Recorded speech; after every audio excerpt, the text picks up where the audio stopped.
Hi everyone, how are you doing today? Happy New Year, wherever you are in the world.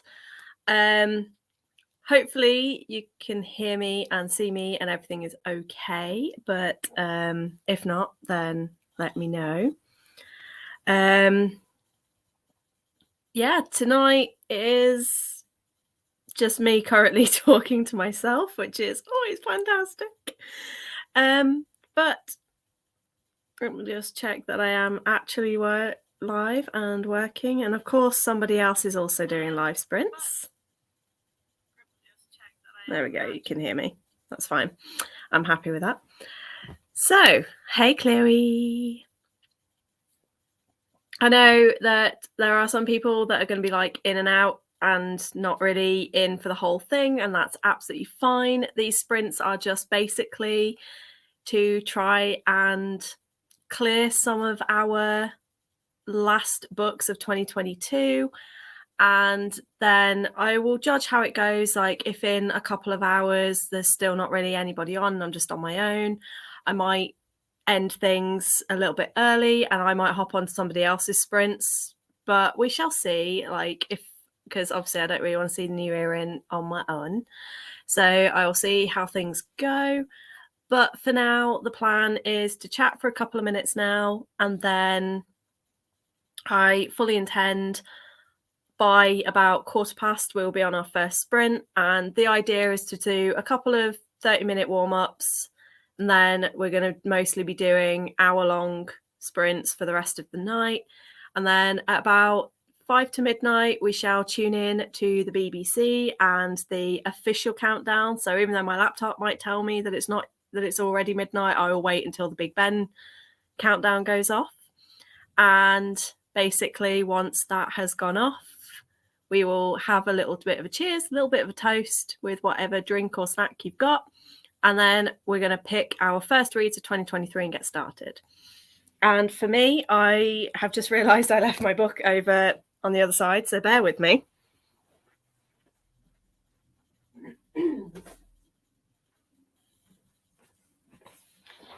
I'm back. So I am continuing with my reread of Legendborn. I am just about halfway through, so I've got about 250 pages to go. So I know I can do it. I know I've done it in the past, and we've still got 5 hours.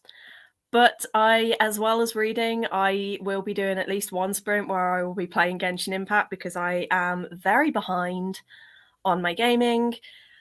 So yeah, I'll be doing mixture of this, playing Genshin Impact, and also watching Emily in Paris season 3. And at some point I've got to eat because I have a beef casserole going on. So yeah, going to continue my reread of Legendborn, hopefully try and get that finished by midnight. And then once we hit midnight and we kickstart our 2023 reads, I will be going for Wishtress, which was sent to me as a gift from HarperCollins 360. And I just thought, I don't know, it just had a New Year vibe to it for me. And the colours kind of match my nails a little bit with the blue and the shiny.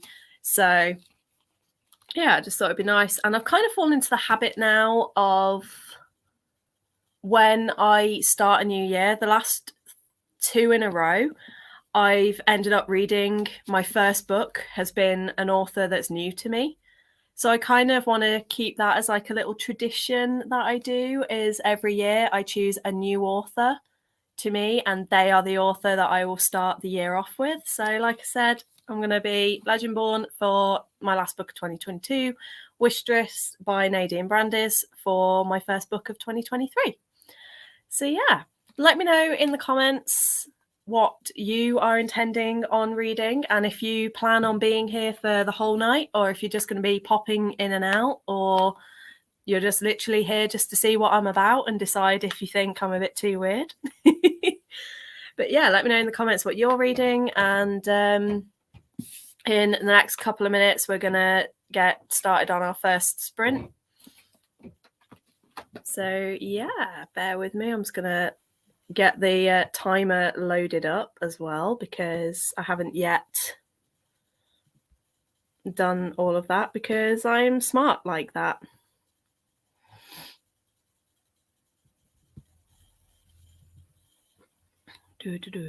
Chrome tab. There we go, share.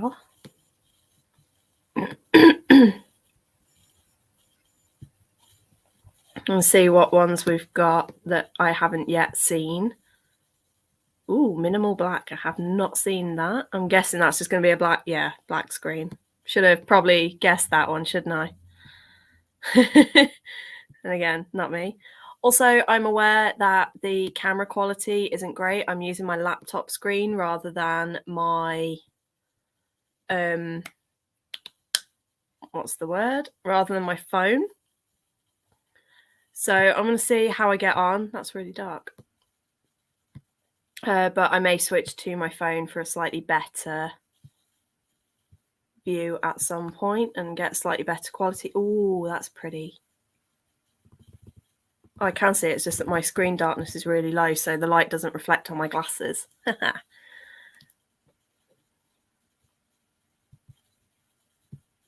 No, it's on 45. I'll just leave it on 45.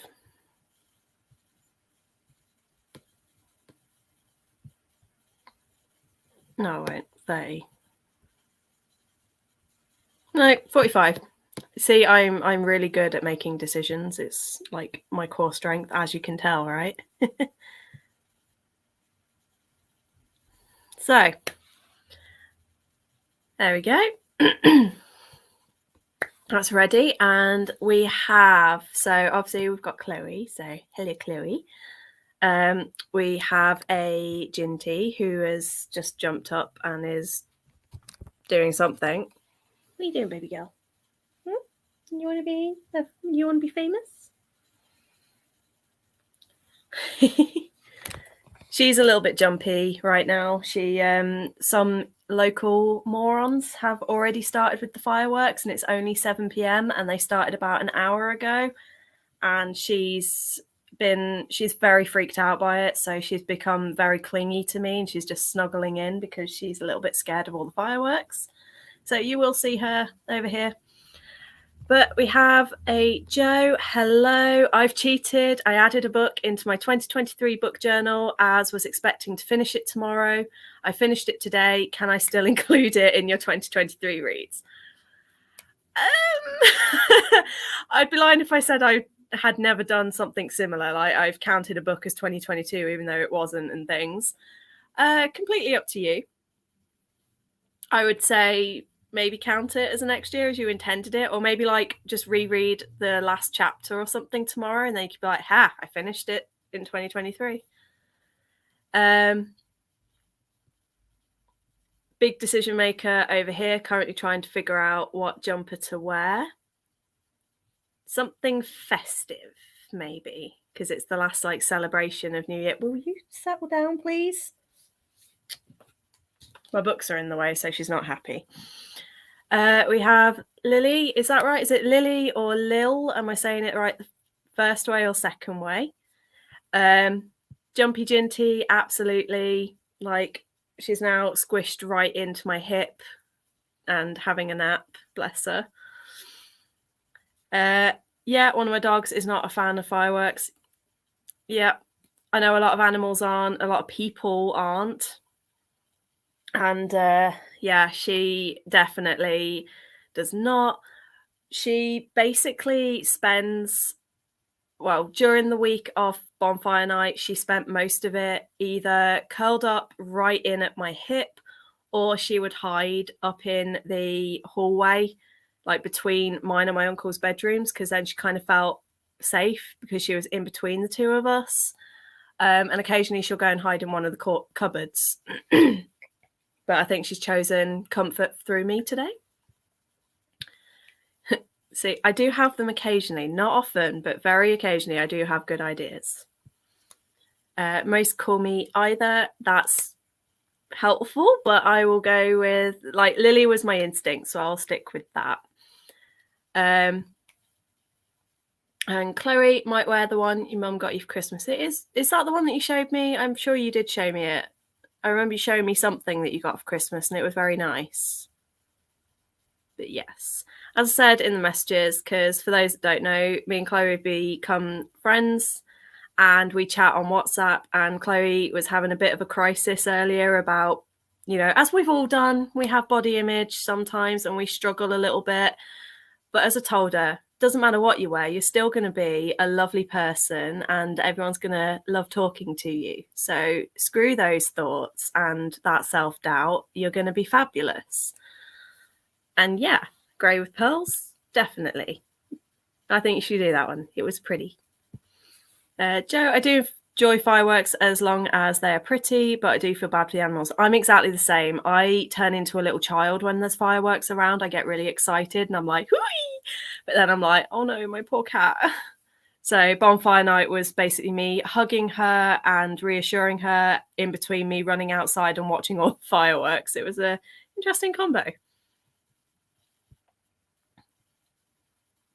I'm so glad we're friends too. It's been a very long, very hard year. And honestly, some of the friends that I've made via BookTube have been absolutely what have gotten me through it. So yeah. All right, anyway, let me know if you are doing some reading. Let me know what you all are reading. And we are going to kickstart with a 45-minute sprint now. And then, like I said earlier on, we're going to do some longer hour-long ones later just to use up some of the time. So Lily, hoping to finish one more book today, but I'm not sure I'm going to make it. You can do it. You got it. You've got this. I've got to... for those that have joined a bit later, I was saying I am exactly halfway through Legendborn and I'm doing a reread of it. And yeah, I've got 5 hours to do 250 pages, which I know I can do, but I'm also going to be trying to catch up on one of my video games as well. We shall see how that goes. I think I've just got some cat fur in my eye as I've been talking, so thanks for that, which I might have to deal with in a minute. But we have... Don't see the point if they aren't pretty though. Exactly. I like the big boom booms, as I call them, like the big boom booms. But yeah, they need to look pretty. I don't like the ones that sort of crackle as they go up. I'm like, oh no. And I don't like ones that literally are just one single color and they just go boom. It's like, no, they have to be like multicolored and really cool. Fireworks don't make Paula any more anxious. She's just always skittish, yeah. Bless her. She's a little scaredy cat. Listening to Ruin Song. I don't think I know that one. Let me just quickly... Ruin Song. Da, da, da, da. Oh, I know it by the cover. I don't know anything about the book. Hey, Ellen. How you doing? Hello. I'm a bit ahead of time-wise in South Africa, so might not be here for the whole time. That's absolutely fine. Wanted to pop in for a bit. So you're always welcome. Thank you for coming and lovely idea. Thank you. I just thought that, I had the choice this year between staying with my stepbrother, but then with trains and all the strikes going on, it meant I would have been stuck there for 5 days instead of 2. And he's lovely and everything, but it was just like a case of I just wanted to be back in my own space. And I realized I had videos to catch up on. So I just thought it'd be really nice, just do some reading, finish off our books and start 2023 together. So thank you for coming. And I second what Chloe says. Hi, Ellen. Happy New Year if I forget to message you. So yes, a Happy New Year in advance. It was really weird for me texting people at 1 o'clock this afternoon going, Happy New Year, because obviously in Australia, where my sister is, it's New Year already. And I'm like, wow, that's weird. Lily, I have like 4 or 5 hours left, so I'm assuming you're sort of European or African, that kind of area, I'm assuming. Because I'm obviously you can hear from the voice, I'm England based, so we've got 4 hours and 45 minutes to go.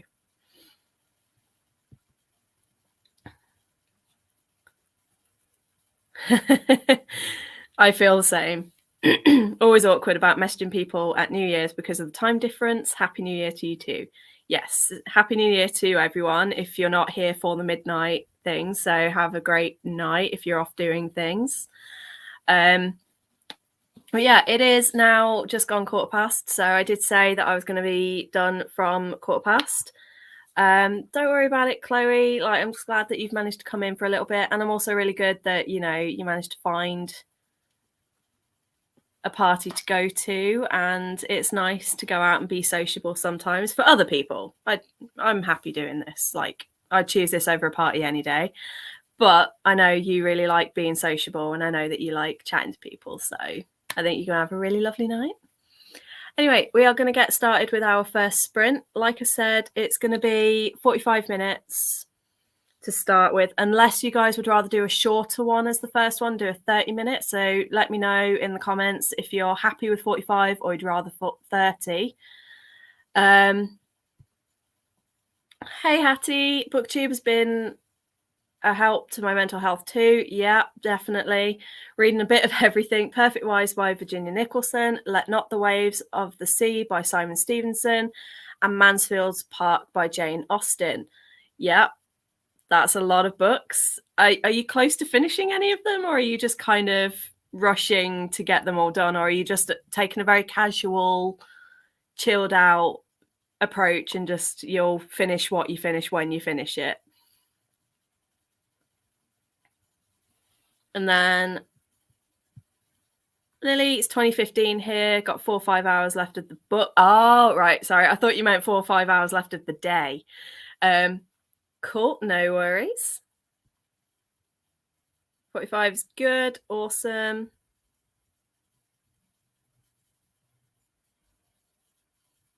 Taking it casually. Yeah. Happy New Year to Hattie. Taking it casually. They're all quite long. And Ellen's my first solo New Year's Eve ever, but particularly after my breakup this year. And honestly, I'm so happy to be able to do just what I want, exactly what I want. I agree with some of that. Like, not agree, I empathize.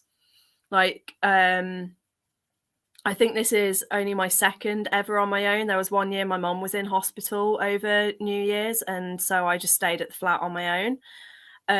But this is the first year in about 15 years that I've spent and I've not been around people. Like, my uncle's in the house and he will probably come down at midnight to say Happy New Year and do his usual stuff. But he normally feeds the cat at that time, but it's still very much like I am technically on my own. And yeah, went through the breakup this year. And the hardest part for me has been that the last sort of 4 years in a row, we did a D&D night. So everyone used to come around and we'd play loads of little one-shot games. And then at midnight, we did a midnight roast.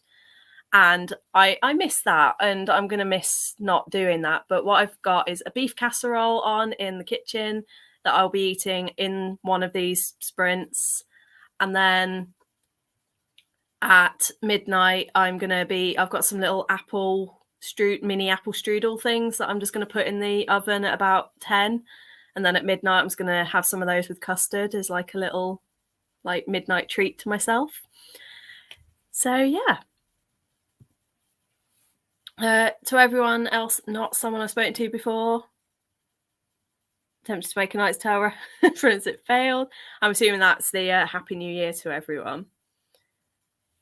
Yeah, so happy for you, Ellen. Absolutely agree. It's lovely that when you get to that point after a breakup, when you start to realize that actually I can now do what I want and I don't have to think about what other people want or cater to somebody else's needs. It's always such a lovely feeling.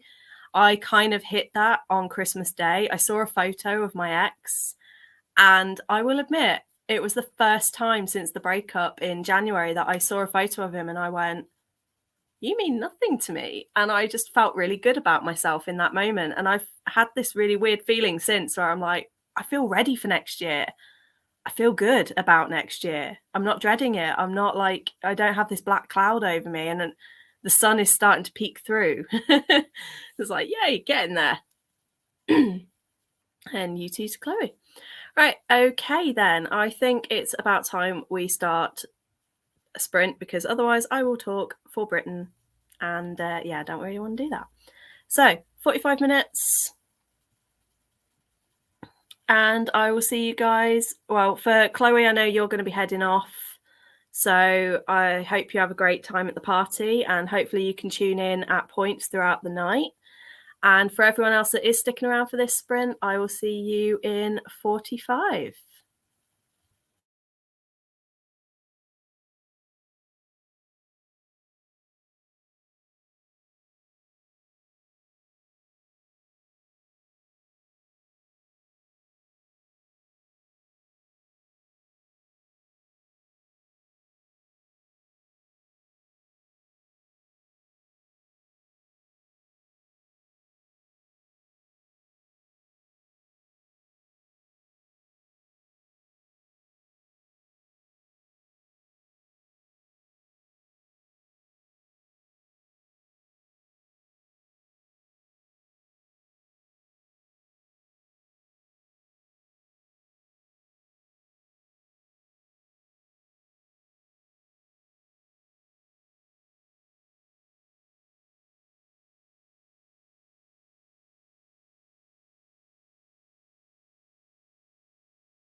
Hello, I'm speaking very gently to not make anybody jump. Mostly I have been joined by a wild Ginty. Yeah, I have had my dinner and managed for once to not spill it all down me, so yay. And then I only actually ended up reading for about 5 minutes, so I've only actually read like 5 pages. But I have watched an episode of Emily in Paris and I've had my dinner, so now I can read pretty much for the rest of the night. So let me know in the comments, how have you all got on? And did you do any reading in that sprint? And if you didn't, did you do anything else? Also, let me know, is the camera quality okay on this, or do you think I should switch to a different camera? Like, is it okay? Does it need to be a little bit better? Is my lighting okay? I'm always paranoid about these things that it's not working out well.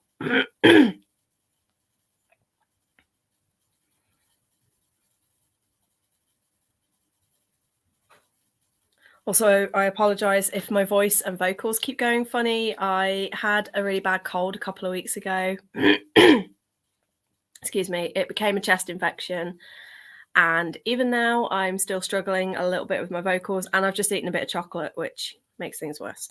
Anyway, we have Chloe has probably gone by now, but she said, I'm going to bring my e-reader with me just in case. I mean, that should just be the norm. That's like a thing I do. I always make sure I've got a book or something with me whenever I go out anywhere. Some of you I've spoken to on Instagram know that, like, last week, before, when I finished work, I went to Wetherspoons and was reading while everyone else was having all their Christmas get-togethers, and I was just sat there with my soup and my panini with my book. So yeah. Also, did everyone have a good Christmas? Let me know how your Christmas days went. Unfortunately, I had a migraine all of Christmas Eve, and by the time I got to my dad's on Christmas Eve night, I was very, very poorly. I went straight to bed after, like, I had dinner and then I went to bed, and I spent most of Christmas Day feeling very unwell, still with a migraine. So that wasn't very fun. I also agree with Hattie. Well, rewind. It wasn't very fun, but I did still have a really lovely Christmas, and it was lovely to spend time with my family, and the food was amazing. My dad makes an amazing roast dinner, so it was good overall. Hattie, books and reading devices should be mandatory no matter what the occasion. Absolutely, I fully agree with that, 100,000%. Lily, I realised I forgot to write down what percentage I was on before I started reading. Oh no! Oh, well, as long as you remember it for this time, at least you know you'll be on it. Ellen. Hi, Ginty. You're famous. Hey, people love you.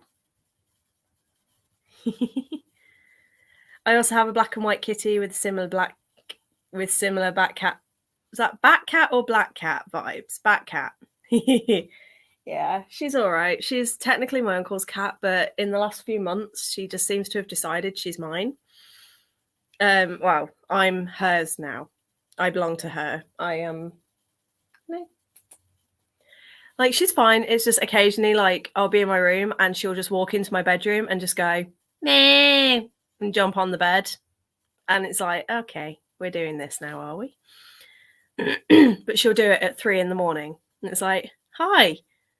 Or she has a habit. She has like this little teddy bear, and she has a habit of bringing him to the bottom of the stairs at 2, 3 a.m. and yelling until one of us responds to let us know that she caught Felix. And we're like, great, thanks. You know, at 50%, that's awesome. Do you reckon you're going to make it? Oh no, you're listening to an audiobook, aren't you? So you probably won't get it finished before midnight. I remembered. I remember things. Gonna make chocolate fondant. Oh, and red sauce for the rice cream. It's a Norwegian thing. Nice. Sounds amazing though. I have various snacks with me. So this is just what I've got next to me, which means I'm probably setting myself up for yet another migraine. But do you know what? It's New Year's Eve and New Year's Day, and it's kind of like the last days before people go back to work and before I've got to get back to my business things, that I can actually eat what I want when I want and suffer the consequences. So I'm just like, whatever. If I end up with a migraine tomorrow, I've chosen this. But I want snacks, damn it. And I've got some ice mince pies that I'm not so keen on the icing on them, but I might just take the icing off and just have the mince pies. Maybe, I don't know. I have these that Shah from Thoroughly Enjoyed Books bought me for Christmas, which was amazing. And these are strawberry and cream Lindt. And so nice. I've never had these ones, and they're amazing. She bought me these and the Spanish Love Deception, because I accidentally read the second book, not realizing that it was actually a series. I thought they were two separate books. So now that I've read the second book, I want to read the first one. And I also have some little crunchy bites that are really cool and I picked up in the sale. And then drinks wise, I've got my new bottle that my nephews bought me for my Christmas present. And I have some Fanta.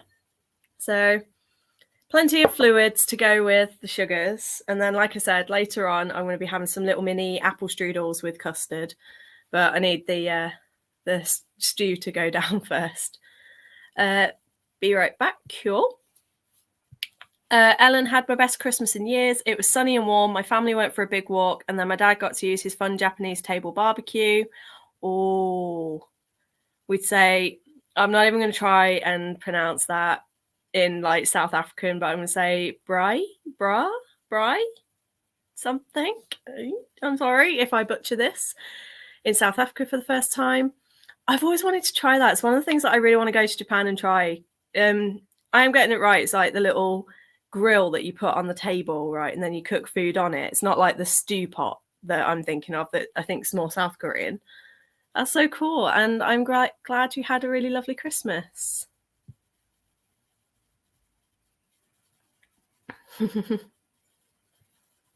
Awesome.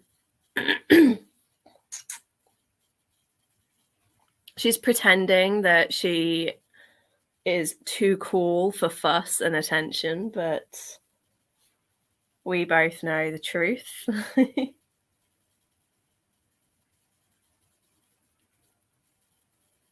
She's too cute. She's so cute. And she's really old as well. So she's like a little old lady. They're just too adorable. She's 14 now. Isn't she?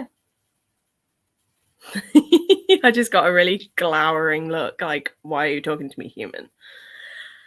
Okay, so in terms of the next sprint, I am going for a bit longer because we've got, certainly for those in the UK, we've still got, I can't even think, 3 hours and 45 minutes. Is that right?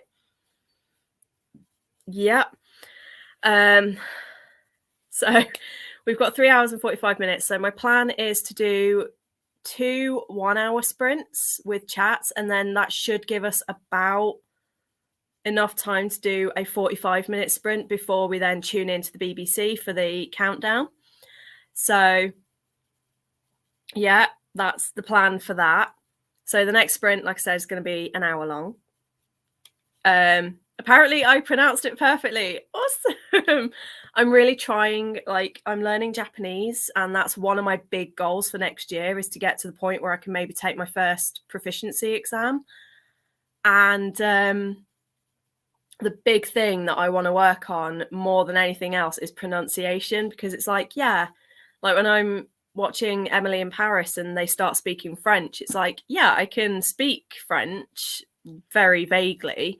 But I remember at school when I did my exams, my French instructor said that my pronunciation was bad. And that's something I struggle with. So this year I'm really making the effort. Like when I do my German and my Japanese, I really want to make sure that my pronunciations are there. So, whee! And yeah, right idea. Been to Japan. Oh, I'm so jealous. It's actually my life dream. And I'm like, I'm 32 in 14 days, technically. Yeah, it's 2 weeks today. No, 2 weeks yesterday. 13th of January, I turned 32. And I'm like, well, if I don't go to Japan and teach or work now, when am I going to do it? So my plan is to do this next 12 months, do as much as I can to learn the language. And then hopefully next September, I want to apply for the JET program, which is like a really big international program for Japanese teachers. And apparently they are quite eager to have a mixture of ages. Like, it's quite common to get fresh uni graduates to go, but apparently they are quite eager to have people in their 30s as well. So especially ones that are trained teachers like myself and have more teaching experience. So I'm going to do what I can, learn the language, and then hopefully go next year. But yeah, that's really cool. And I hope you enjoyed going to Japan. South Korea is also one of my kind of goals. Oh, my dogs are 14 and my boy dog has decided to get sassy in his old age. Oh God, that sounds like you've got a few stories to tell. She's not really sassy. She's just, we've started to notice, especially in the last couple of months, like she's got a little stool where she jumps up to get her treats. And then we've got one of her treats goes in a little dish and she gets it every single day at 5 o'clock for her, like we call it her pudding. And we have noticed things like she doesn't want to jump up for it anymore. We have to give it to her on the floor now. And like, you know, she's sat here. I know for a fact if I shuffle over, she's going to be down on the sofa in seconds. So she's just getting a lot more cuddly as she gets older. Do it. Japan is incredible, and I would love to spend an extended period of time there. Yeah, I've got friends out there as well. Like, I've got a pen pal that I've had since I was 16, and he is constantly telling me to come over, and he's like, you can stay with me, it's fine. Like, and I'm like, yeah, but it costs a lot of money to go, and I don't want to just go without having a job. And one thing I do know about Japan is unless you go as like a teacher or you have very good Japanese, it's almost impossible to get work and you're going to struggle to get a look in. So I'm trying to really do what I can to get my Japanese language skills up before I go.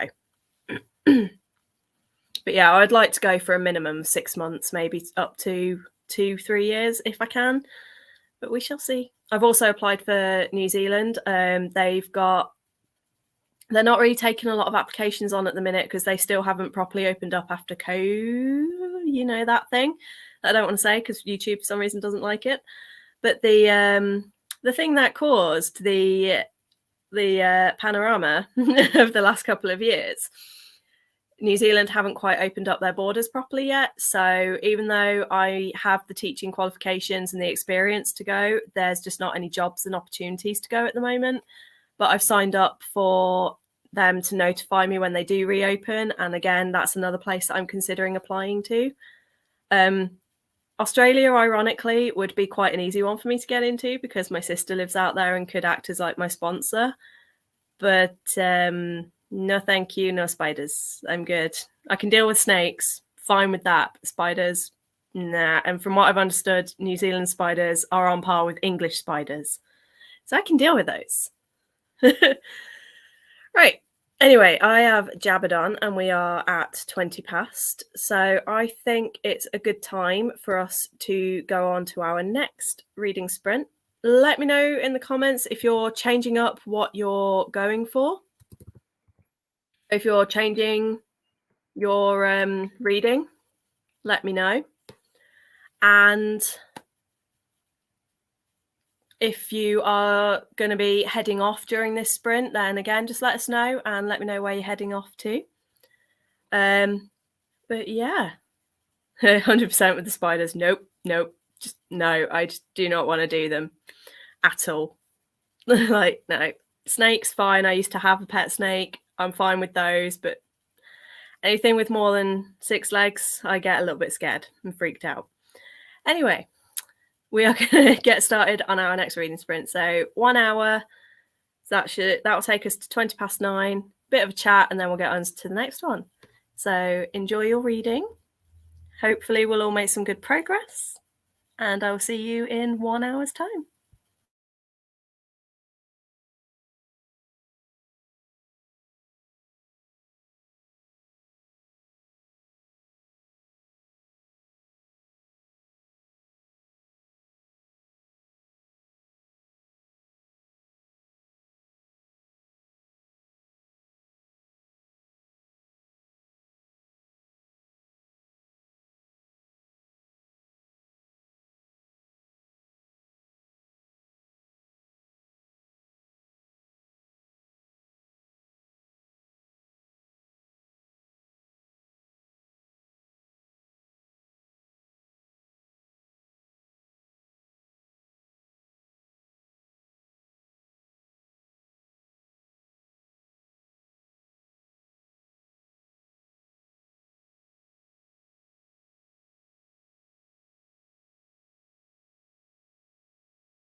Hello.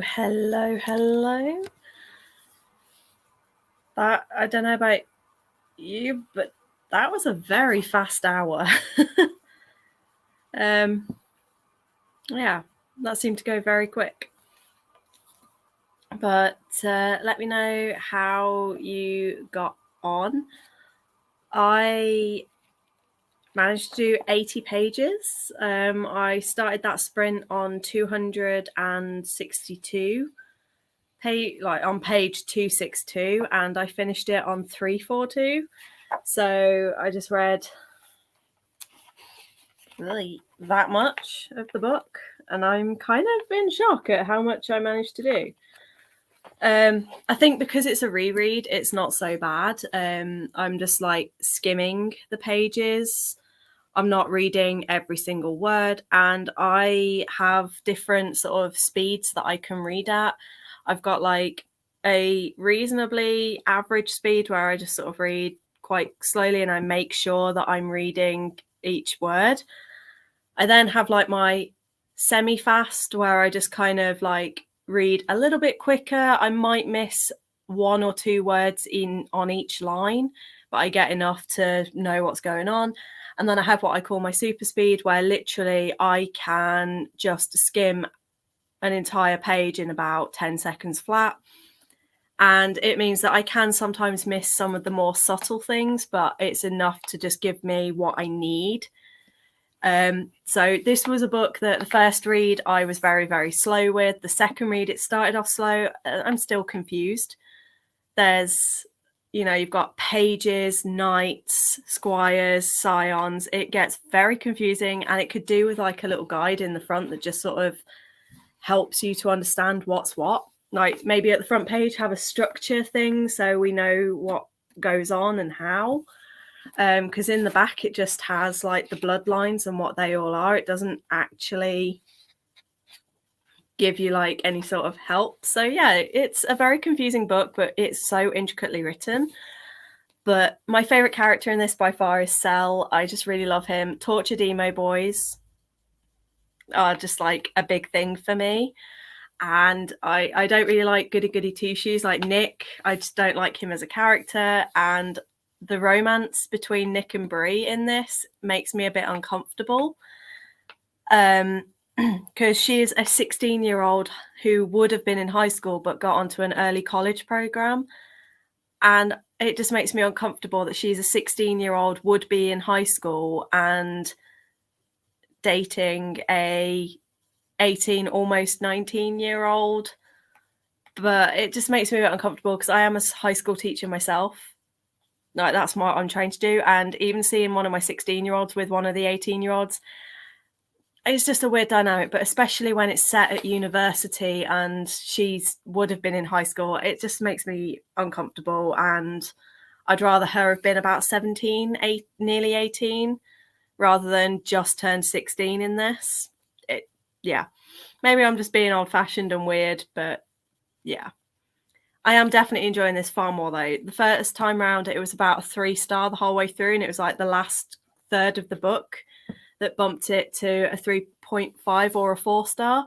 This time it's already on a 4, so it might bump up to a 4.5, but I still don't think it's a 5-star for me, purely because there's just so much lore and so much info dump in this book that it just makes it really hard to actually enjoy and follow.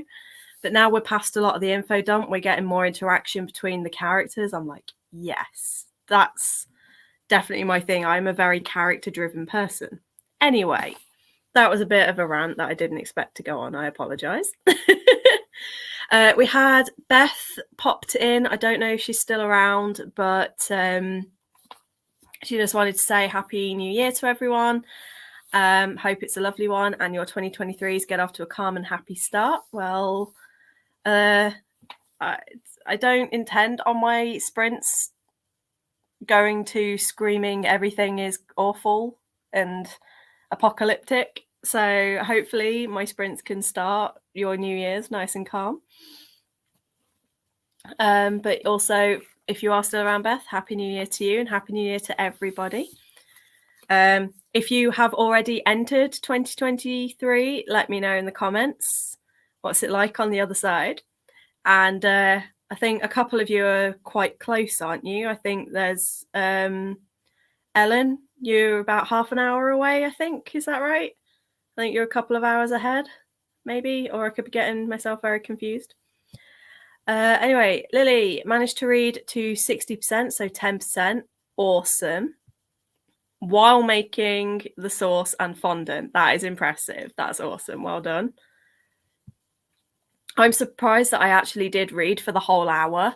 I thought I was going to get distracted and I didn't. So I'm like, wow, okay. I read for an entire hour.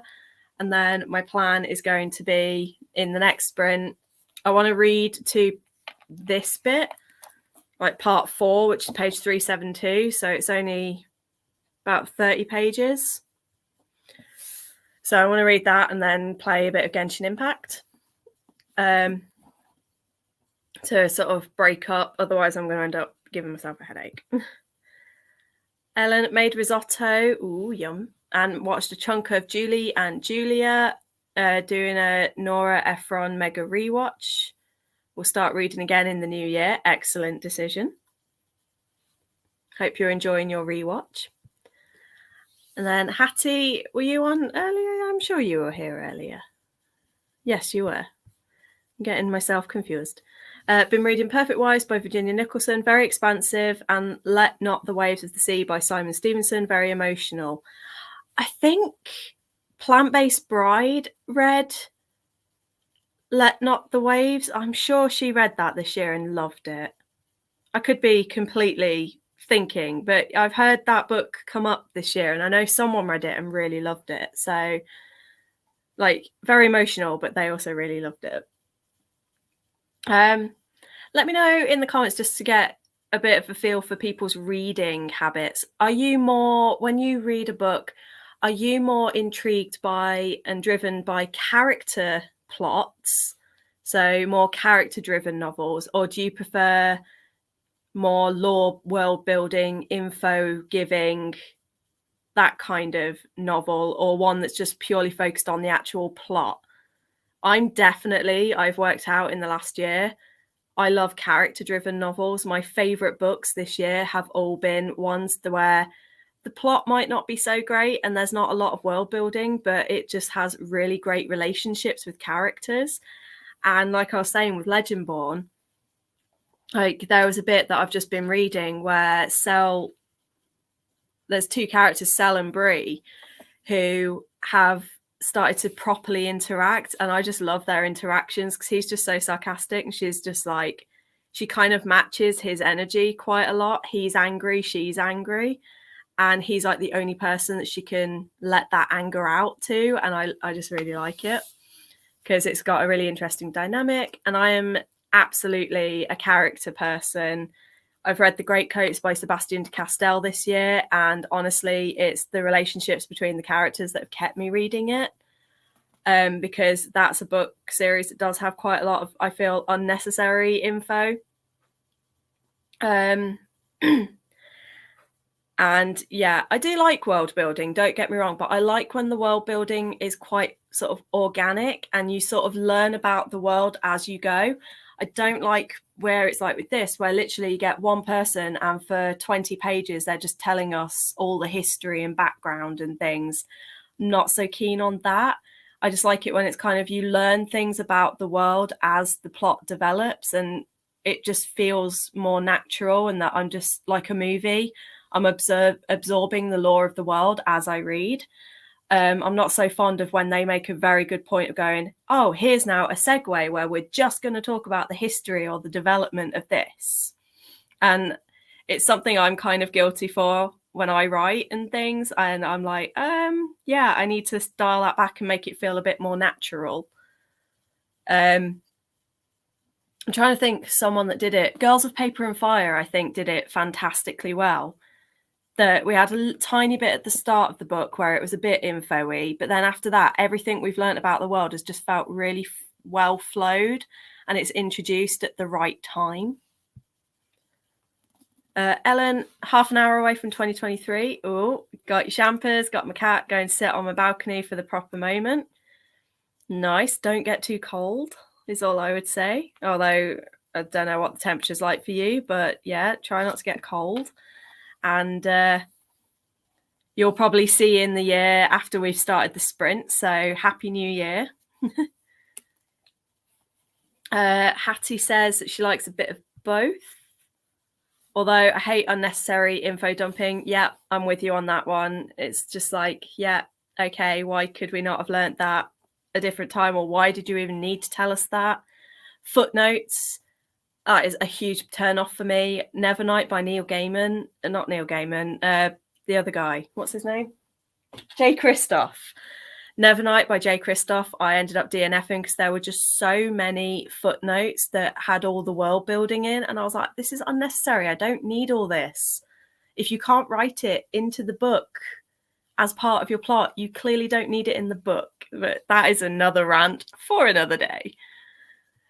Is it a cheat to say, I can't even read this. Is it a cheat to say both character and world building? No, I think that's a really good mix. Like characters overall, but in fantasy also can't handle poor world building. That's understandable. There was one that I read an arc of last month, Silver in the Mist by Emily Victoria, and I really, really enjoyed the characters and the plot. But I did find that the world building, certainly the magic system, was really poorly explained. And even at the end of the book, I'm still not quite sure what filigree is and how it works. I just know it's something to do with a metal and it just works. It was not explained very well at all. But yeah, I do agree. I like a mix of character and world building, but for me, if I had to choose, it would be character-driven stories. Unless it's like romance and there's a third act breakup, and then I'm just like, nah, I'm done. I'm a writer and I beat myself up for most. Try that again. I'm a writer and I beat myself up most for not being thorough enough on my world building because I know it would annoy me as a reader.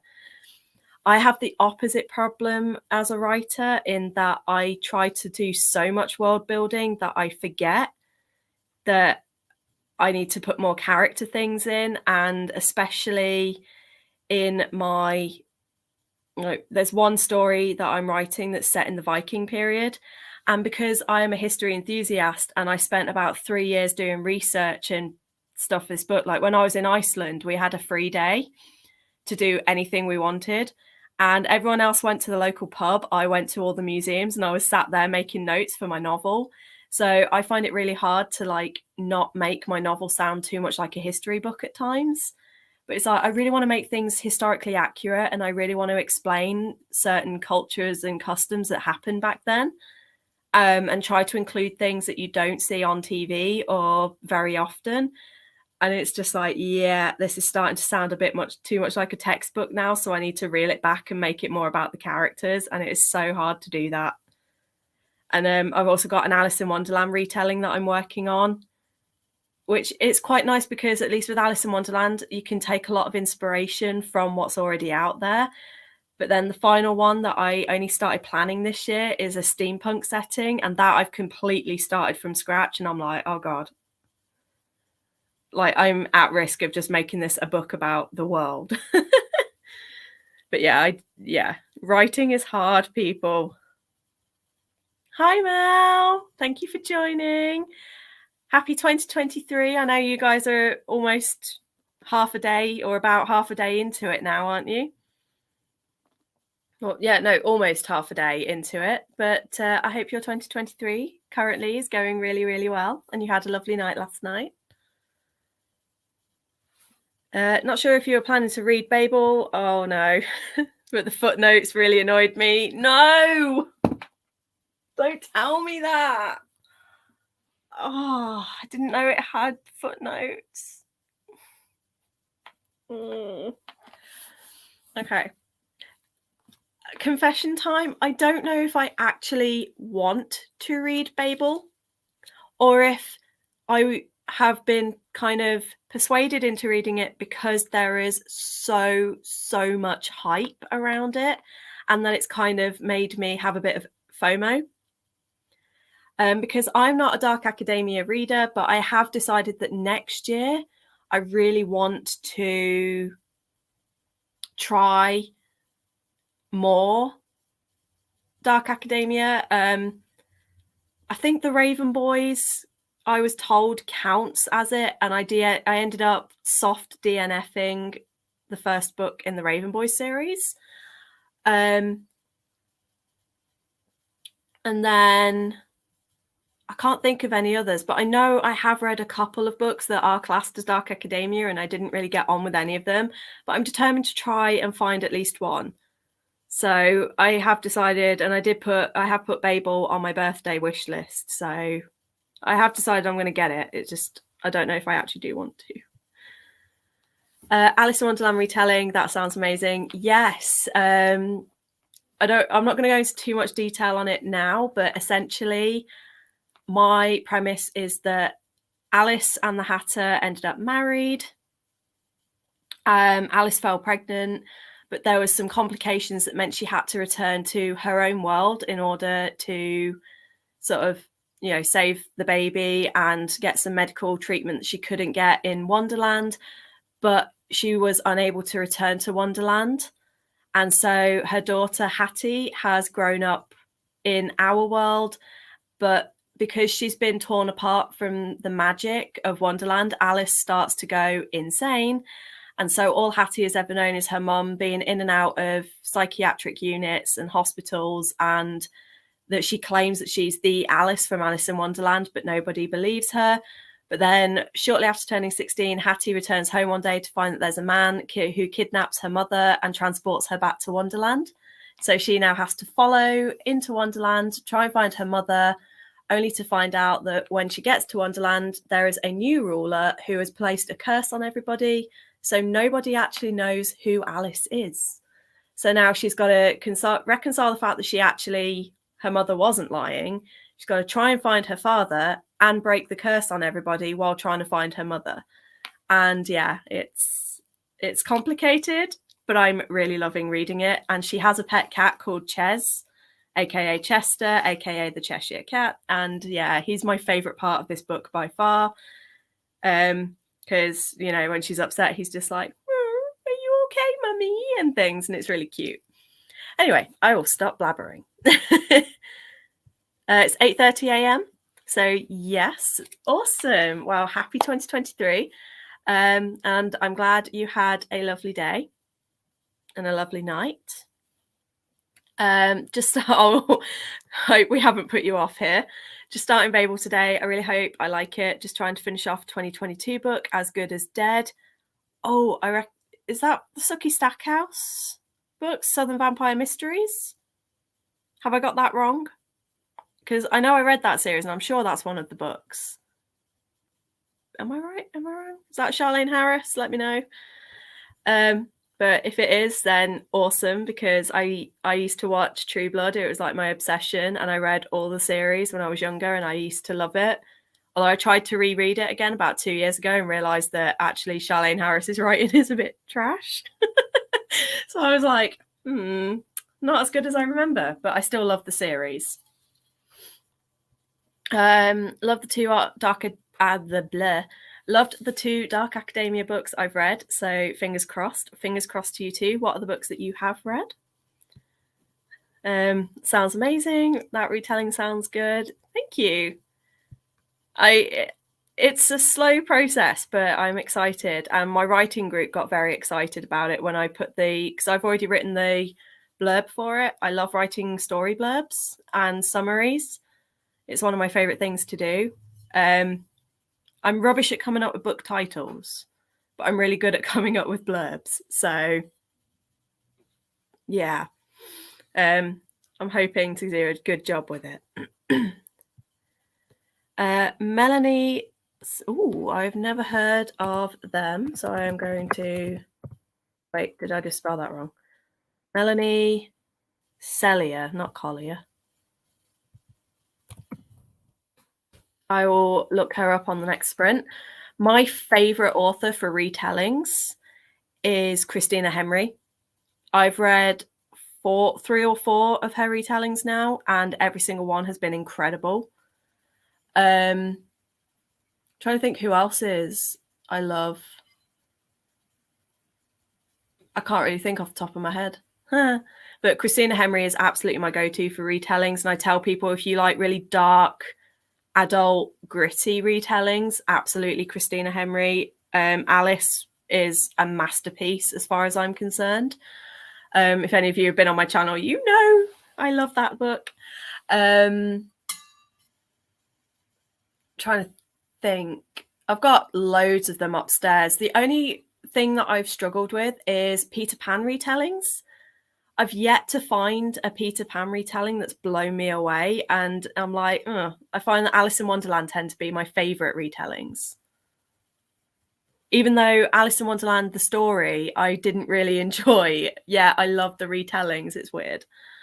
Then again, I'm weird, so. We're all weird here. We're all mad here. Oh, God.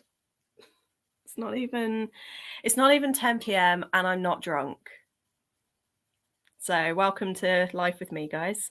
The themes of Babel are incredible and important, so I'm very happy for anyone who loves it. I really hope you do, even if the writing style didn't work for me. Yes, I hope you love it too. I started planning a Boudica retelling, which I hope to write this year. We need to know more about that.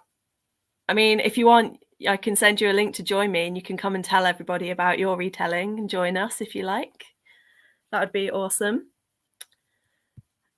The retellings are based on the classic fairy tales like Sleeping Beauty. I love those. I really like Grimm's fairy tale retellings as well. There's a fair few of those floating around. And again, I can't remember off the top of my head. I've got a big spreadsheet that has a load of retellings, and every time I find a book that's a retelling, I mark it. And I want to do a video series and on my blog that I will be working on in 2023. But certainly on the videos, I want to do a series where I take sort of like Sleeping Beauty and then I talk through all the Sleeping Beauty retellings that I've read and things. And I think that would be a really cool, fun project to work on. Also, that is an open invite. If anyone would like to join me on the live and actually be part of the stream, please do let me know and I will send you a link to come and join for the next chat. Obviously, I plan on being online for at least another 3, if not 4 hours. So I'm always up for company. No, it's the final book in the Good Girl's Guide to Murder. That'll be why I also know it, because I've heard of that. But I'm checking. I am sure though.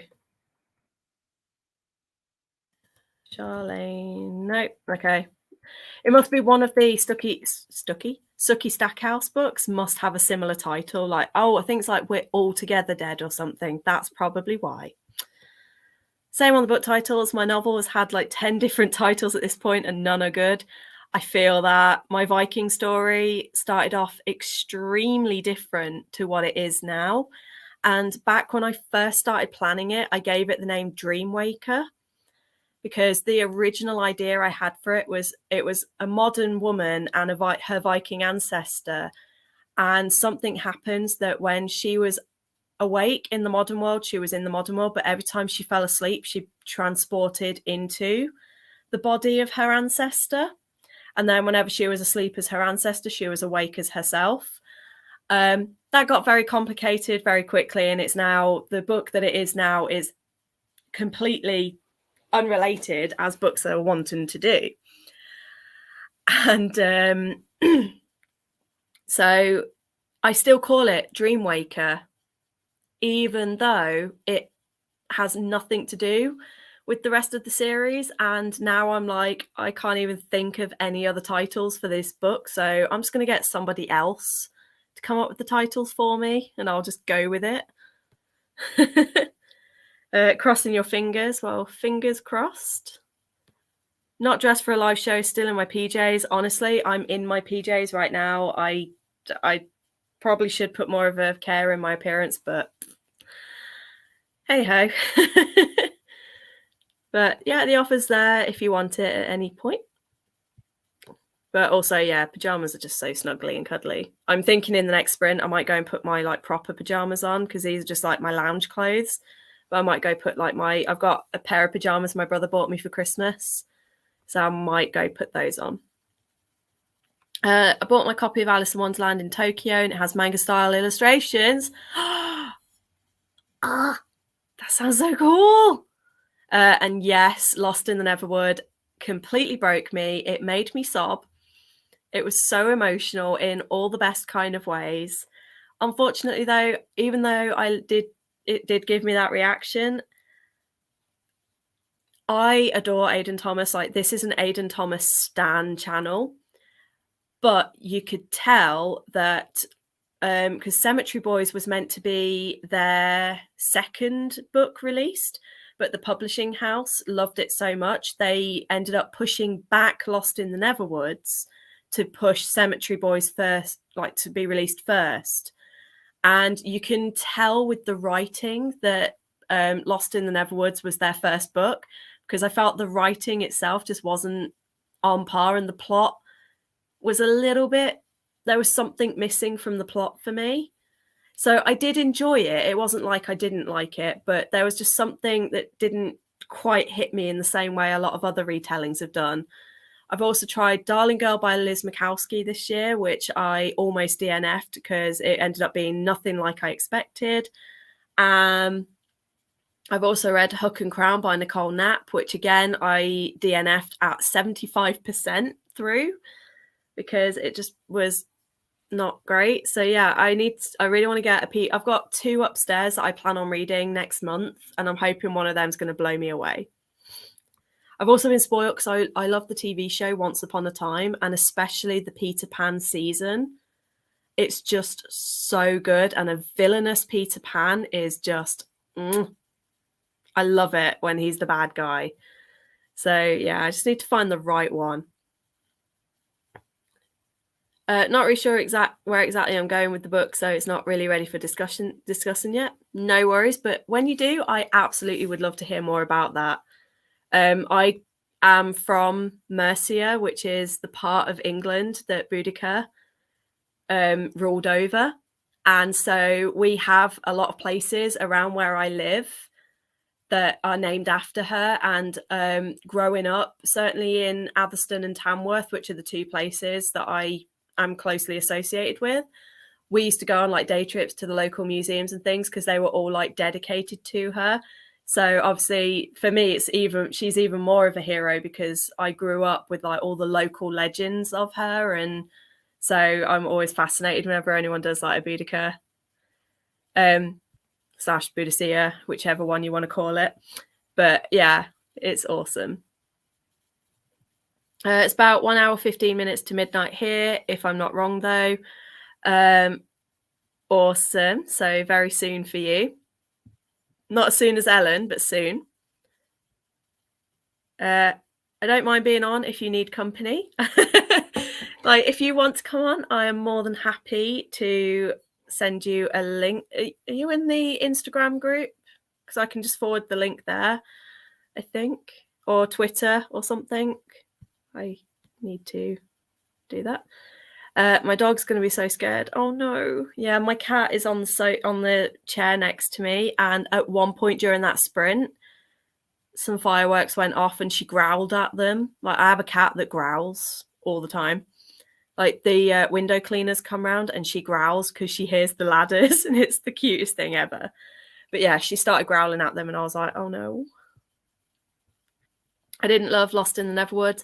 I didn't adore it. I didn't expect it to go the way it went. And if I was reading it, I think I wouldn't have had the same reaction. But the voice actor on the audiobook is just that good at getting me to cry, because he did it in Cemetery Boys and he did it again in Lost in the Neverwoods. And I'm actually really annoyed and gutted that they didn't bring him back again for the Sunbearer Trials. I'm really annoyed because he's just so good and his acting makes me break every time. Avi Roquez. I can't do that thing where I roll my R's like Spanish speaking people can do, where they're like Roquez. But yeah, Avi Roquez, absolutely fantastic voice actor.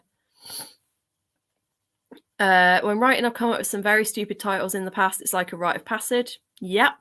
One of my series that I started when I was younger, but as an adult and reading it back, I'm like, wow, without realizing it, before I even heard of Nalini Singh, I was writing books that are almost identical to Nalini Singh. I just called that series Untitled. And to this day, I still cannot think of anything to call it other than Untitled. And I'm like, you can't have a book series called Untitled. That just doesn't work. Some other time would be great. Absolutely. Probably more like when it comes to the next, when the clocks change again, because then we're only 8 hours ahead of, you're only 8 hours ahead instead of 10 and a half, depending on what part of Australia. I know my sister in Adelaide, they're 10 and a half now, when normally they're about 8 or 9. I think they're 9. I didn't know that about Cemetery Boys, Lost in the Neverwood. Cemetery Boys, massive fave. Yeah, absolutely. Aidan wrote Lost in the Neverwood. Lost in the Neverwood is the book that got them signed to a publisher and to an agent, but then the publisher heard them talking a little bit about Cemetery Boys and went, we want that book. And I think after reading both books, I think it was a very wise decision, because Cemetery Boys is by far the more superior book of the two. And like I said, Lost in the Neverwoods was good, but you could tell that was their first writing. And then I feel like every Cemetery Boys, I think for me, will always be the best book they wrote. But I also adored Sunbearer Trials, and I gave that 5 stars. So, and I follow them on social media as well. And Aidan's just like an absolute sweetheart. Like, I wish I could be friends, because I feel like they would be like my best friend.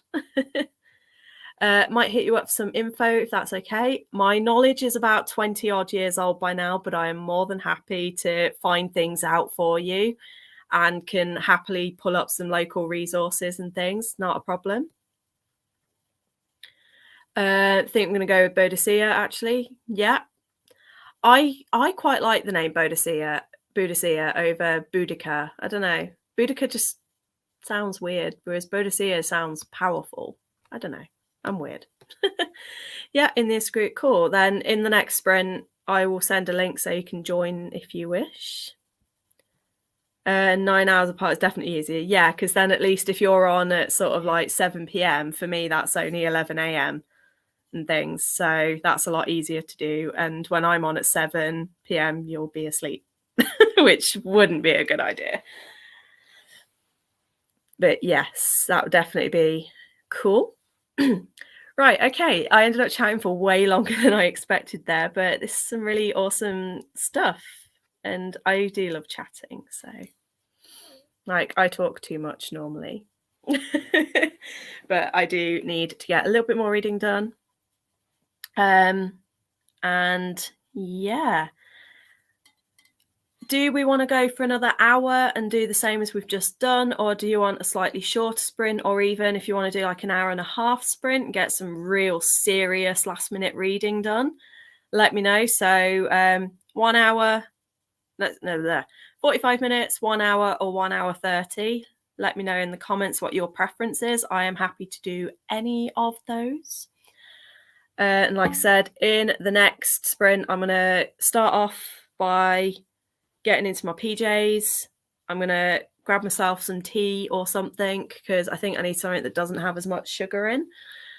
And like I said, I want to get some gaming done, but I am actually not far off now. I've only got 160 pages to do.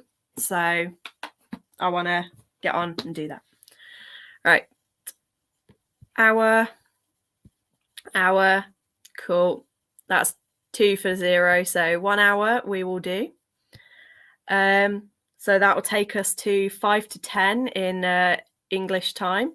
And when we come back, it will also be 2023 for Ellen. So, and Lily will be very, very close to midnight. So we might even be able to see midnight with you, Lily. Anyway, happy reading, and I'll see you guys in 1 hour. Bye. It'd help if I set the timer going, wouldn't it? There we go. See ya.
Hello everyone. Sorry that took a minute to come back on because I forgot to message Hattie with the link to the live. So yeah, I just realised that, so I've just quickly sent her that link. I hope that I've got the right username for you on Instagram, Hattie. For some reason my group chats aren't showing, but my everything else is. But Ellen popped in during that. I don't know if you're still around, Ellen, but she says Happy New Year from South Africa. Lily is now 3 minutes away, and the dog's hiding under your husband's desk. Oh, so poor little pupper. I'm guessing all the fireworks have already started for you guys. Let me know how you all got on. I'm slightly panicking a little bit because I spent about 15-20 minutes of that sprint kind of pottering around. I am now in my like I said, I was going to get into my pajamas, so these are my Christmas pajamas that I got, and I just love the color and design on these, and they ended up being like half price when my brother went to pay for them. And they're like made out of a really soft fleece, so I'm also now boiling hot. And but if I take it off, I'm going to be too cold, so I've got my overhead fan on for a minute to cool down. But yeah, I am slowly I then had my dessert that I said that I was going to have, which were like the little strudels, which turns out they tasted like churros. So I sprinkled a little bit of cinnamon and sugar on them before I put them in the oven, and then did them with custard, and they tasted so good. But now I feel a little bit sick because it was a lot of sugar. But I also I got to the part I wanted to. So I said that I wanted to get to part 4, which was page 373. And I have hit that. So I now have just over 100 pages to do in the next hour to officially finish this. Although I think at this point, even if I do finish it in 2023, I can say that this was a December read. Because I'll only have about 20 pages at most left. But I have now gone into what I call my hyperspeed reading. So my plan is to try and get through 2 to 3 pages a minute, and hopefully I'll be able to get through. We've had a few early fireworks again go off, and the cat's been looking very nervously at the door, and she's now kind of lying on the floor next to the chair. So she just seems to feel safe there, which is really, really sweet. And I also feel so sorry for her. Oh, and we have a Hattie. Hi. Hello. I don't think I've muted you. I think I've added you. Yes. But I cannot hear you.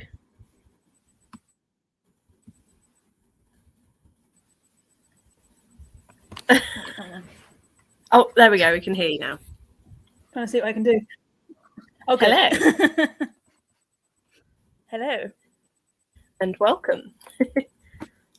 It's weird actually seeing your face now. It's like, oh, you're the person. You're you. Yeah, it's really weird as well, because for like most of the festive period, my main conversation has mainly been customer service based stuff. So now I'm like, I need to unlearn that until midnight, and then I'm like, yep, back to all that.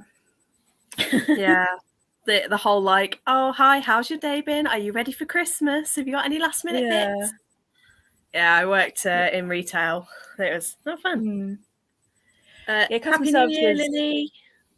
Sorry. Is the thing. No, sorry. Customer service is its own thing. I think it's very, It is not the one. No. Oh, well. Yeah, so it's now... Lily, what country are you actually in? I'm not sure, but either way, Happy New Year. We've got just under an hour left for ourselves, which is awesome. So what are you reading, Hattie, at the minute, or are you sort of having a break from reading? No, I'm not having a break from reading. I've kind of been. My aim was to read a bit of Metal Park. Didn't happen because maybe I'm not mentally kind of focusing on it at the minute. But I've been majoritively reading stuff on my Kindle. I've been reading Let Not the Waves of the Sea. It's been an interesting read, and Perfect Wives and Ideal Homes by Virginia Nicholson, which is again has been interesting. It's very kind of because a lot of the images of that kind of era, I always read about it like the American side of things. So it's interesting hearing like the British side, and especially because that's the era my grandmothers were growing up in. So it makes me realise I can kind of understand where they were coming from a lot of the time. So that's really cool.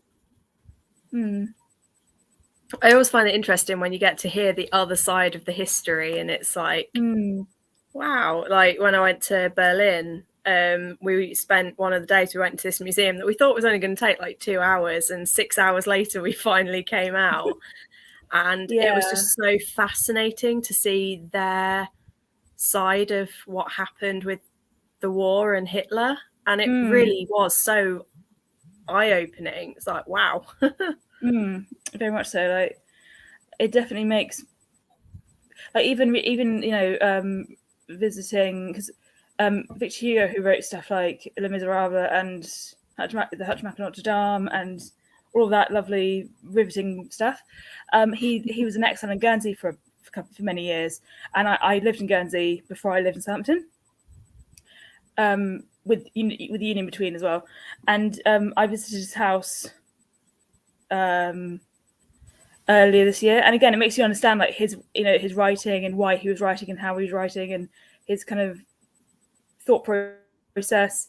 Same thing with like Jane Austen, visiting a house in Chawton, just that kind of thought of like it's really interesting to see the actual real life stuff as well, not just the kind of historical detail.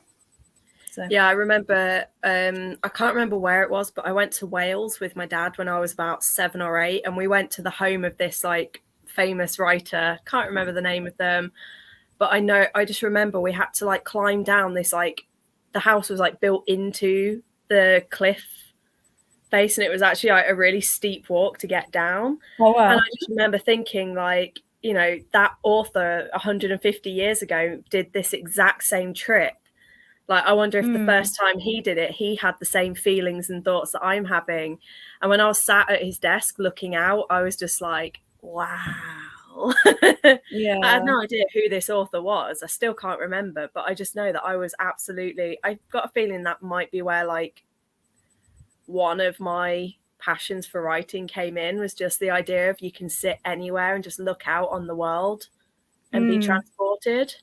Or just like in like a non-people way, just like people watching, like sitting in a train station or a restaurant and just watching people interact with each other, and not like a newspaper cut of I house cut of newspaper kind of way, but just sort of in a way that's just like it's just mind-blowing seeing all these lives interact with one another, and then you're thinking there's so many stories here that you could write about, but how do you do it without being creepy? It's that kind of eternal question. I love the author Claire Pauley. She did the Authenticity Project, and then this year she released. Oh wait, we're still in this year. She released. It was originally called The People on Platform 5, and then it's been changed to Iona Iverson's Guide to Commuting. But both of those books are so good at taking, like with the Authenticity Project, it starts out with this old guy called Charlie, who writes in a notebook like his deepest, darkest secret, that he's actually really lonely and feels that he's wasted his life.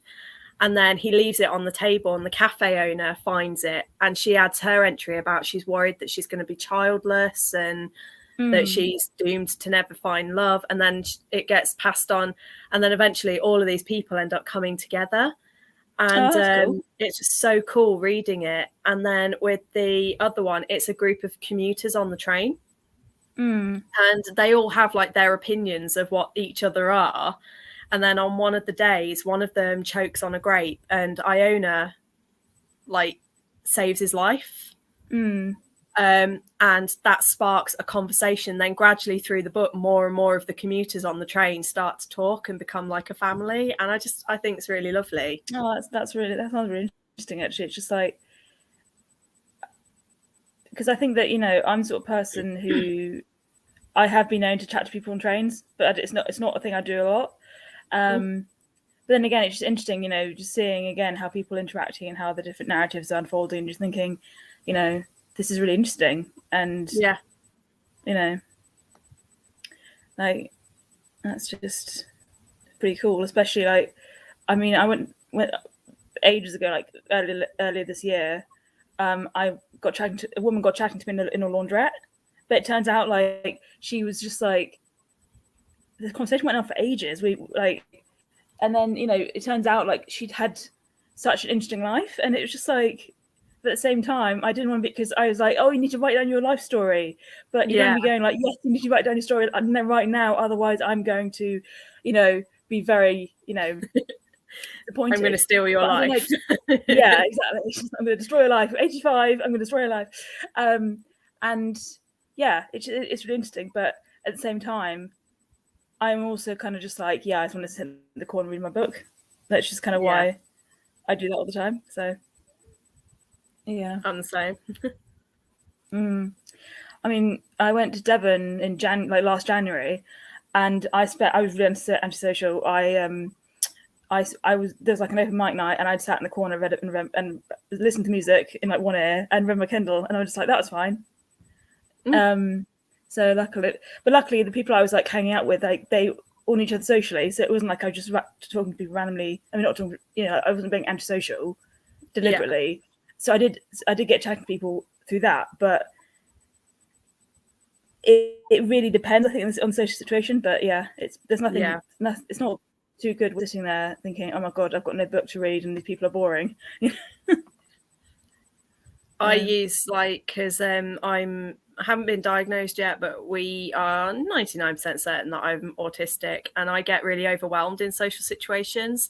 But thankfully, most of my friends and family now know that if at any point I sort of either disappear altogether or I just stick my headphones in, they know that I'm just like, I need to have a bit of quiet time.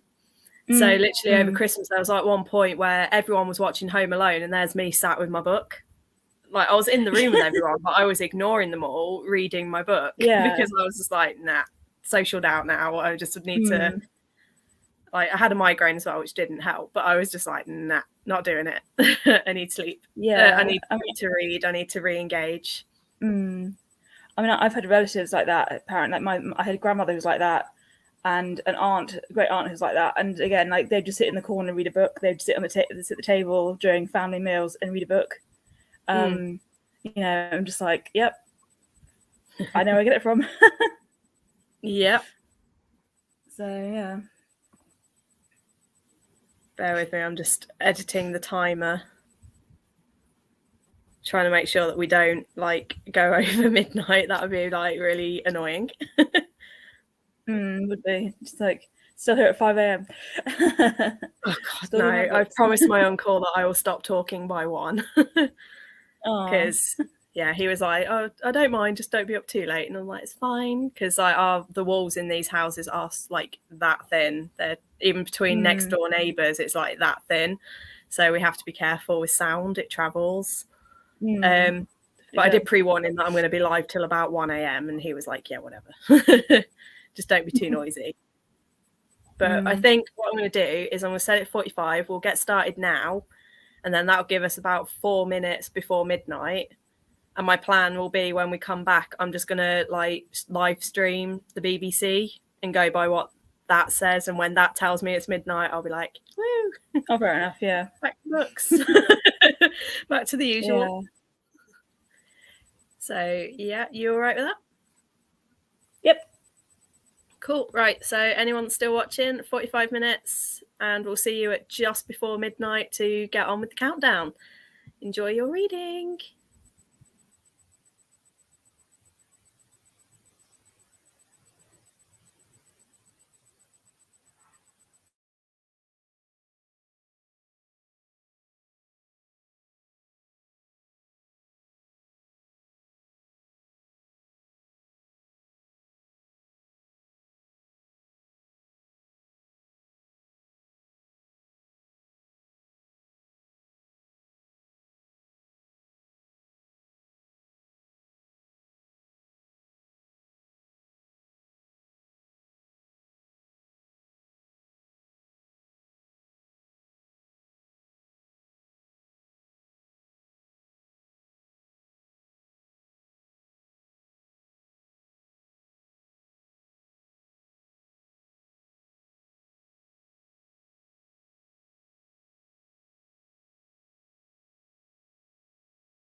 Hello. We did it, and I don't know how, but 103 pages. I managed to read it in 45 minutes. That's good. My brain is now like, but it's just absolutely fried. But I'm glad I did it. I've just done the wrong thing. Trying to do multiple things at once. Never good. Okay. I've not. I mean, Yeah. I don't know how many pages I read, but I've made a good dent in the books I'm trying to read, so that's good. That's awesome. Let's see if I can do this. There we go. Everyone's got their fireworks going, and it's like, dudes, it's not even midnight yet. Like, I've got the BBC thing on because I thought we can watch it on the BBC. It's like, it's not even midnight yet. Still 2 minutes to go. Yeah, everyone's setting their fireworks off. Piss off. Yeah, it's quite distracting. Baby. Come on, go. Good girl. It's okay. Go on. It's reassuring the cat. Sorry, you were saying. No, it's just that, you know, I'm glad I didn't really finish any of the books I read because I was dipping in and out of them. But like, Yeah, I've made a dent in a lot of them. I mean, you know, in terms of page numbers, I've literally taken like with a hammer. And like with the one about the ideal woman one, I'm less than 10 pages left, so that's a fair bit considering it's now 80% finished. nice. And in those types of books, it's mostly the sort of the bibliography at the end is kind of most of it. So like, yeah, I'm probably quite close to the end. That's really cool. Yeah, I decided about 5 minutes before the end, I still had about 20 pages to go. And I was just like, right, well, I need to actually like read these properly so I don't get lost. But I was like, right, I'm just going to see. And it's like, well, if at the end of the day, if I end up reading the last few pages in 2023, I'll still count it as 2022 finish. But I did manage. So, and I think it's going to be a 5-star. But I'm going to put this off mute now because I think we're about a few seconds away. I love Sam Ryder. I don't know if you watch Eurovision, but I do, and I adore him. I don't watch Eurovision. I think my grandmother does. Nah, he technically won it, but then everyone like voted for Ukraine. I see. To support them, but he was just incredible, phenomenal. Be well, do well. We'll see you in a bit. Peace. Sam, shut up. Go onto the counter. I might have missed it. Oh. Here we go. This program contains flashing images.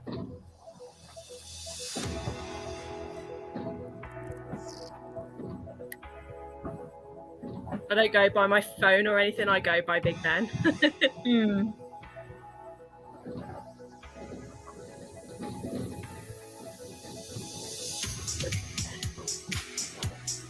To be fair, everyone's setting their fireworks off, so I think it is actually midnight. So Happy New Year! You too. I want to open the curtain and see the fireworks.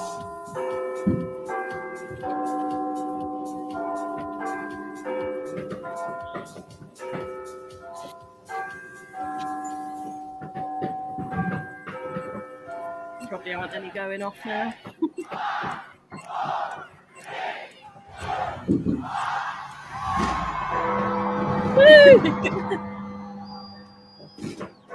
I don't know why I get really emotional every year when it gets to this bit. Yeah, I do as well in a really weird way, considering that I frequently have like realizations that sort of like, say 2015 was like 7 years ago. I'm like, why that is not even possible. How did that happen? Yeah. I think for me, like right now in particular, like it's been a really rough year. Like 2022 was really rough, so I'm actually really looking forward to this year. I'm looking forward to healing and having a better year. Same, definitely. I think that, yeah, I think that there's so much emphasis on sort of like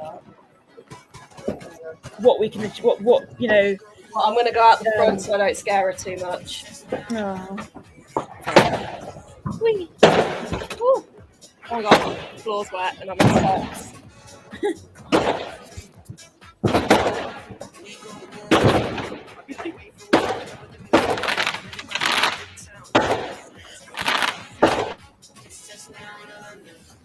But trust this, the more I look, the more I see.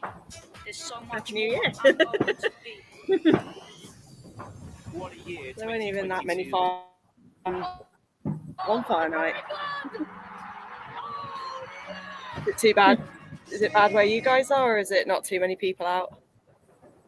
I mean, it's noisy, but I imagine like it's like further because maybe around 7%. I think there's probably more kind of people being a bit more like hectic, but it's nice being kind of close to the noise, but without actually being a part of it. You know what I mean? It's just kind of that sort of vibe of it. Yeah, I just as soon as there's fireworks, I'm out, and then got a couple of neighbours over the road that are out. Hang on. Happy New Year, guys. Yeah, my feet are cold now. I'm going in. I've seen a few. That's all I needed. Got a couple of big boom booms. I should probably say Happy New Year to my uncle who's just come down. Oh, Happy New Year. That's how ecstatic he is. mm.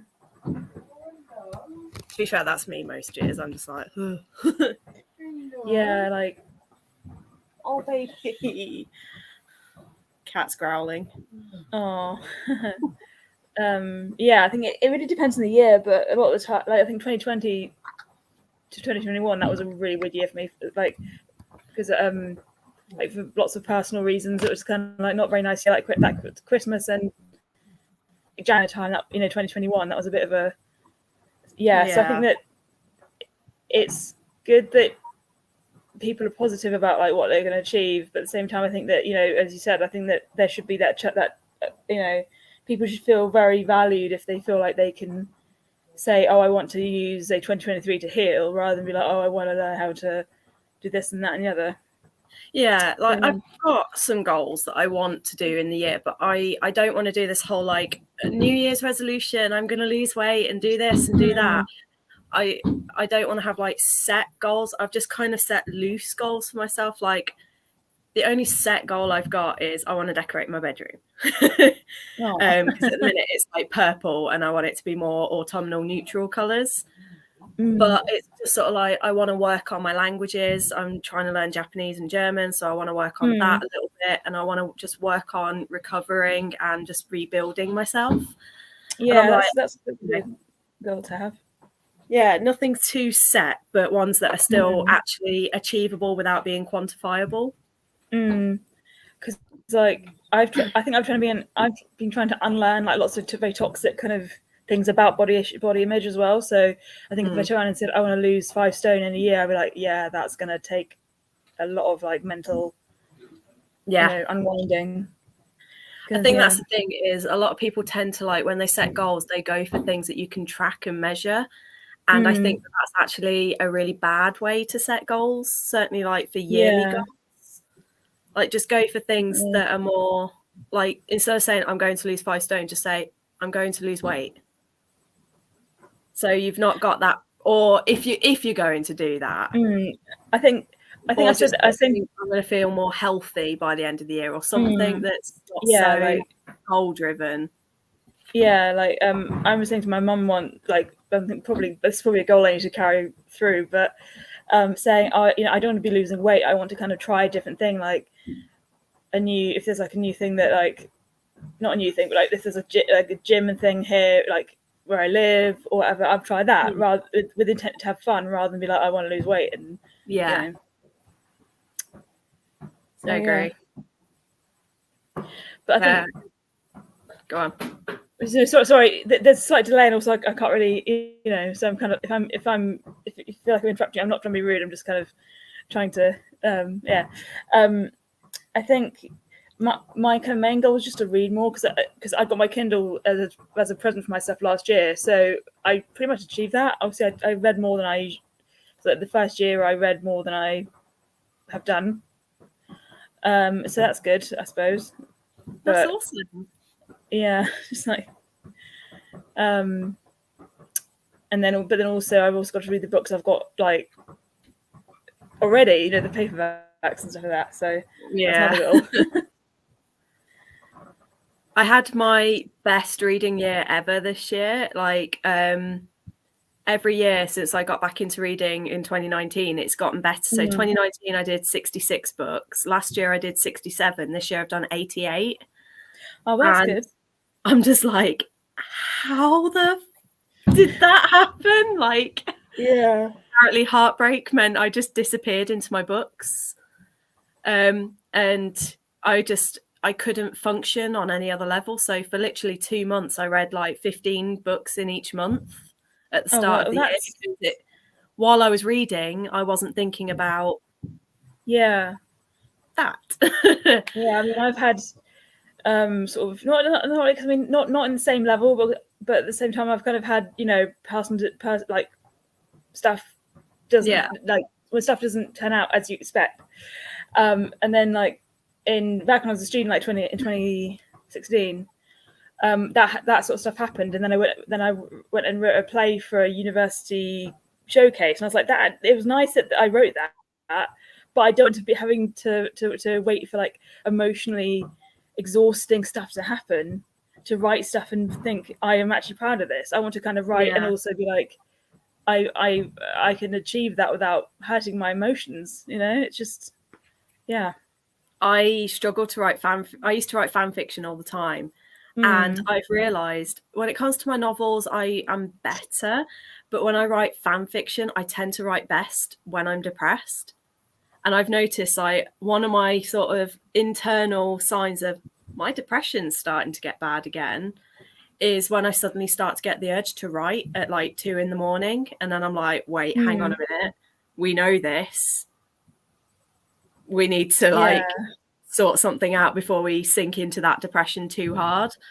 I mean, because my grandfather died in 2020, and then like in 2020 kind of one kind of time, I literally had like this writing idea like as I was drifting off sleep as a way of like dealing with my kind of feelings about loss. Because even though he was like quite old at the time, but it was still sad, obviously. Oh yeah. So I wrote but I just sort of woke up, typed a thing up, and then like sent it to my mum because it was her dad that passed away. And it was just like it was really cathartic because like apart from like I got a dock and a jetty mixed up. That was kind of it. My grandmother was like, yeah, they're different things. I kind of like I really liked the fact that I taken a very and kind of took from the beginning rather than thinking, oh, all right, they're down one day and never did.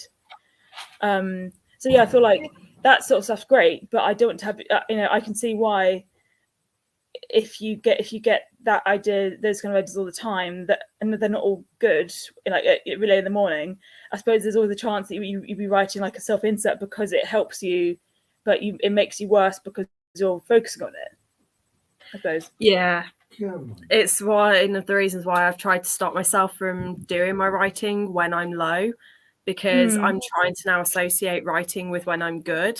So now when I feel really boosted and good, I try to get myself to write something to try and get myself back into it. But that's where I think journaling's helped me a lot instead, because that is kind of the point of journaling, is to focus on those thoughts and emotions. So I've kind of now gotten the habit of when I've got negative thoughts, that goes in the journal. When I'm positive, that goes on my writing. And it's taking a long time, but I think I'm starting to get to that point now.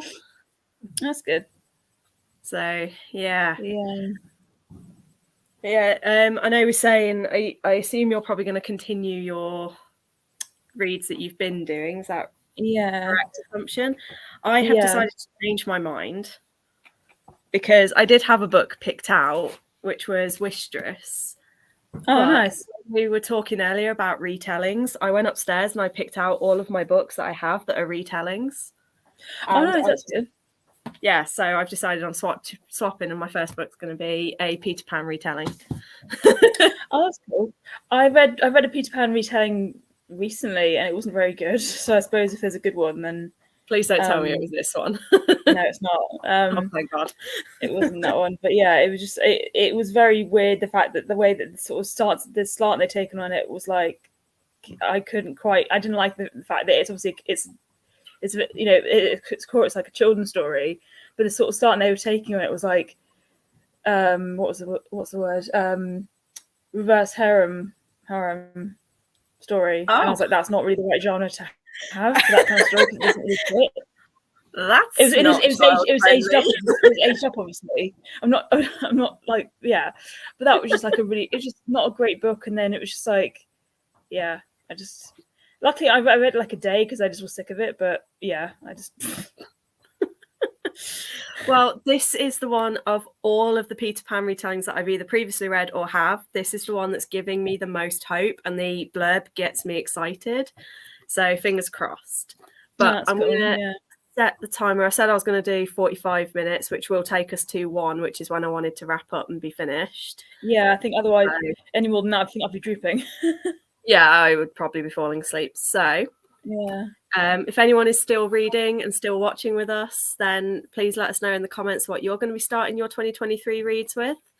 I've chosen Hooked by A.C. Wise. This is a Peter Pan retelling and basically follows Captain Hook, who has escaped into our world. And now I think it's like 22 years later, he's getting dragged back into Neverland. So, and it sounds like it's going to be a really dark, evil Peter Pan, which is my thing. I prefer it when Peter's like the bad guy. I think it's so much cooler. I've been despoiled by Once Upon a Time, I think. That show has forever changed my perception of Captain Hook. Anyway, we are going to get started. Yeah. Sure. And I will see you and anyone that's still watching in 45 minutes. Happy first reading of 2023.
Hello, hello. Oh, you're muted. Sorry about that. I bumped it. I have been rejoined by a very scared little kitty who's just desperate for some fuss. Oh. Can